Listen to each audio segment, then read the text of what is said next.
will cancel BE in totality if I'm in power. I'll cancel it totally. What I will bring in the place of BE is an empowerment bank, one bank. How does that bank work?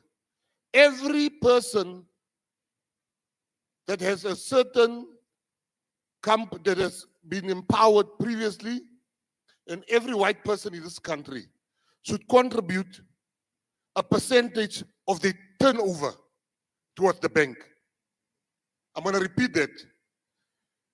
Instead of telling white people, come, make me a 26% partner, I will not do that. That's not business, that's counterproductive.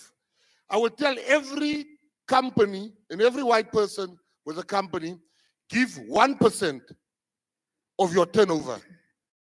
That will go to the bank. That will be $1 trillion bank with FirstTrans. That bank will then give money, loans, collateral. You get money without collateral from the bank.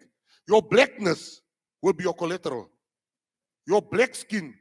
And there will not be you getting today 10 million. You are there next week again. You have to show what you've done. We'll have people empowering you, mentoring you. That's what I would have done. Lastly, you know, words are very nice. English is a very nice language. We like to use big English words. Triple P. What? I sometimes listen to people like, yo, what are you even talking about?